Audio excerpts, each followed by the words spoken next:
Hey, Derrick. Everything's crazy. Ah! That's a clapback. That's, hey, Derrick. Bam! Come on. Honey. Yes, God, mama. Hey, MsMojo fans. It's Sam here to recap the very first episode of RuPaul's Drag Race All-Stars 5. Since I'm going to be getting into specific details about the episode, a spoiler alert is in effect. And although we don't have our graphic ready quite yet, we'll be getting into the points at the end. We're gonna do things a little differently this season. You may have noticed that Eliza is not with me. I'm gonna throw it to her and she can tell you guys what she's been working on lately. Hey everybody, it's Eliza, here to wish you a happy All-Stars. I'm so sorry I'm not gonna be able to be there this season. I am just super busy these days, but you still got Sam, you still got Alex behind the scenes. It's gonna be absolutely fantastic. Enjoy, be well, and go Jujubee! Go Angina! Yeah! Give me the crown, RuPaul. Can I have the crown? Please. Support for MsMojo's Drag Race RuCap is brought to you by Manscaped. We've all used different things to groom ourselves. We all try and keep it nice and neat and tidy. We don't always succeed. Manscaped is the only brand dedicated to below-the-waist grooming and hygiene for men. When was the last time you trim those hedges? Is there a special someone in your life that maybe could use a Manscaped trimmer? Manscaped has redesigned the electric trimmer and just released the new and improved Lawnmower 3.0. Their third generation trimmer features a cutting-edge ceramic blade. One of the coolest features is the LED light, which illuminates grooming areas for closer and more precise trimming. Waterproof, TSA and travel friendly, USB rechargeable, cordless trimmer, and safety light. Keep all your gender non-specific appendages ready to go. Get 20% off and free shipping with code MsMojo at manscaped.com. You get the biggest bang for your buck. The thunder went off for that bang for your buck. The thunder erupts for the trimmer down under. Use code MsMojo at manscaped.com to get 20% off and free shipping. Ah, that's crazy. I'm gonna get that right now. What about you, Alex? You gonna get it right now? He's gonna get it right now. For you. So we covered it in another video. You guys can go check that one out if you'd like. We have already met all these queens. We've got a great group of talent here. Some of the favorites. We got Shea Coulee, we got Miss Cracker, we got Jujubee, we also got some old favorites. All the way back to Angina, we got some season 3 queens with Mariah Balenciaga and India Farah, who also has some beef with the season 8 queen. There's only one queen I don't get along with, and it's India Farah. She had got me, girl. We got Derrick Barry, we got Alexis Mateo, Bam. we got Mayhem Miller, we also have the glow up of Blair St Clair, who is no longer a child. I'm Blair St Clair from season 10, and I've finally gone through puberty. Well, almost. She seems like one of the queens whose aesthetic has changed the most, so I'm really excited to see that. Let's go. Right away, we have our favorite mini challenge from All Stars. Happens every season, reading challenge. Because reading is what? Fundamental! That's right. Now, we didn't get a full out one of these in season 12, so I was here for this. And who comes in to be the pit crew but our guest judge, Ricky Martin. She bang, oh baby, when she moves. He reads Ru in Spanish, only one person in the room gets it. It's a riot. Eres tan vieja que cuando empezaste a hacer draga, la bandera del arco iris era blanco y negro. The girls all take a turn reading each other, but our two winners this week are Jujubee and Blair St Clair, throwing a surprising amount of shade for someone with a tiny, tiny shadow. And India Farah. Oh, I'm pausing so we all can Google who you are. Mariah Paris Balenciaga.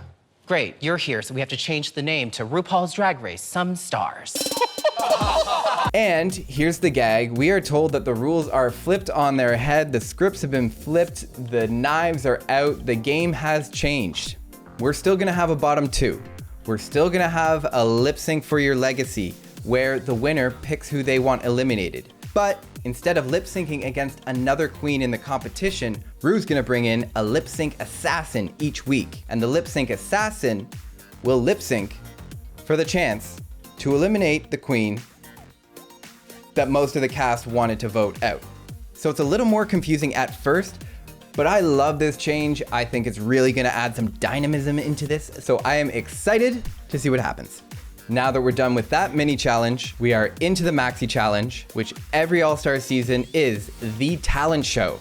Drag shows are a lot of singing and dancing, so no surprise that a lot of these were singing and dancing. I found a lot of the queens that sang took a risk and it didn't always pay off. Our singing queens this time were Mayhem Miller doing a bit of a spoken rap that was a little hard to make out. Queen of the party in this Miller time, been lining these eyes since 8:45. Now the beat and the hot. The question we're all doing this is We had Blair St Clair doing a fun little 9 lives.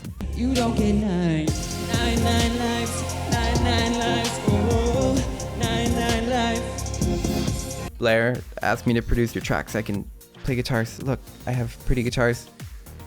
I really liked Empty. And we had Jujubee with a very emotive, no tricks, just the power of her voice. I love that. I don't wanna think, I don't wanna feel a thing, 'cause your lies rip my heart apart.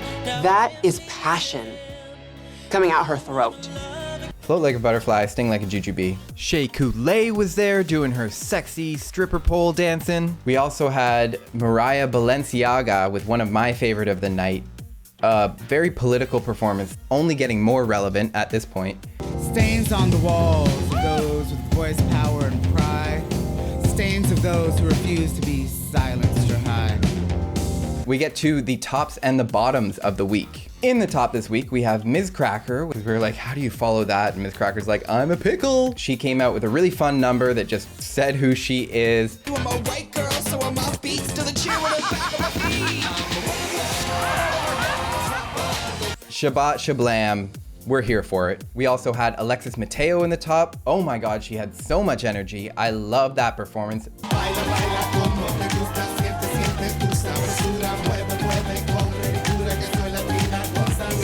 Bam! Also in the top, we had India Farah. Now she was looking a little scared when she was watching the other girls being like, I got to bring it. Cause she has the old school drag we're used to, you know, the powerful lip syncs, the bombastic moves, the big old breastplates. We're here for a classic style of drag if she can turn it out, and she turned it out. Drag is not a contact sport.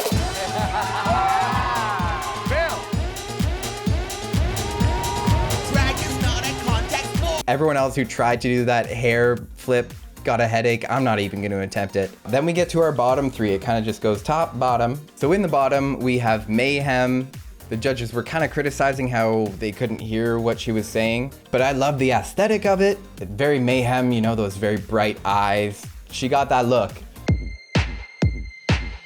Although she was in the bottom this time, there's a lot for her to bring here. We also have Derrick Barry in the bottom.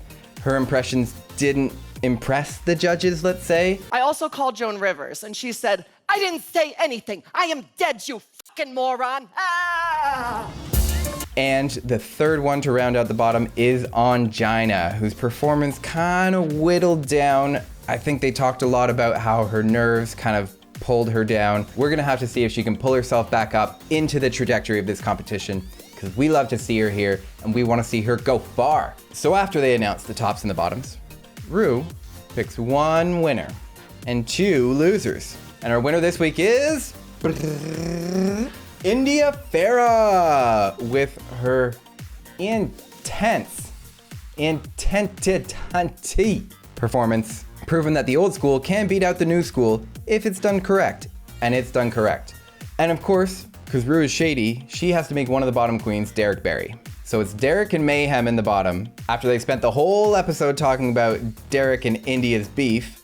Love to see it. My fate is in the hands of India. That's a little scary, that I might be pleading a case to a jury that's already decided.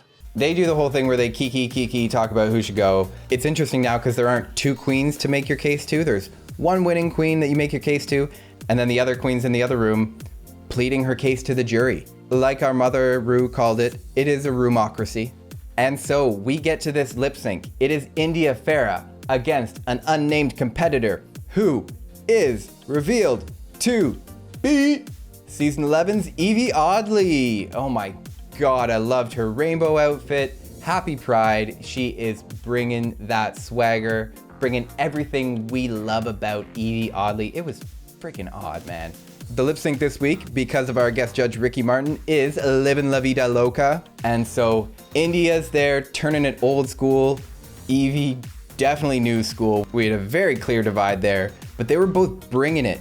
I did feel Evie oddly gave La Vida Loca energy. Evie did the glasses reveal, she did the pants reveal, she did the hair reveal. She did not come to play. Meanwhile, India's there, giving everything she can on the stage. Baby, this is a show. Although I do feel she kind of let up at the end a bit, but not my decision to make. And so now, it's time for RuPaul to pick who has won this lip sync, and she goes with Evie Oddly. Evie wins the lip sync, which means that it's the choice of the RuMocracy, the jury, to pick who goes home, and they collectively picked Miss Derrick Barry. Unfortunately, it seemed like they were kind of all on the side of Mayhem has more to bring to this competition. Derrick, we love you. I was actually on your side for this feud most of the episode. Sad to see her go. Someone had to go first. C'est la vie. I should have a cool sign-off thing now for C'est la vie. Maybe that's my thing. Maybe that's my catchphrase now. Ooh, maybe I have a catchphrase. So we don't have our leaderboard yet, but we have Mayhem Miller with a -2 points because she was in the bottom. We have Angina with -1 point because she was in the bottom, but not the bottom. Then at the top, we have Ms. Cracker and Alexis Mateo, each picking up 1 point. And our challenge winner, India Farah, congratulations, 2 points to you. You are in the lead. Sorry, we don't have a graphic for you yet. So that is it for us. Be sure to like, subscribe, leave a comment. What was your favorite moment? Who was your favorite queen? What are you most excited to see this season? Do you like the new All-Star rules? Let us know all your thoughts. We love the discussion in the comments. As always, you can follow us on Instagram at MsWatchMojo. You can follow me on Instagram at TheBeatEasy or on Twitter at BeatEasy. Before we go, I'd like to take a moment to wish everyone happy Pride. Let's all remember that Pride started as a protest and that we wouldn't be where we are today without the tireless work of Black LGBT activists and people of color who have fought for our right to be who we are. So we stand in solidarity with everyone fighting for racial justice at this crucial moment in history. None of us is free until all of us are. Black lives matter. No justice, no peace. See you next week and we'll celebrate some more drag together.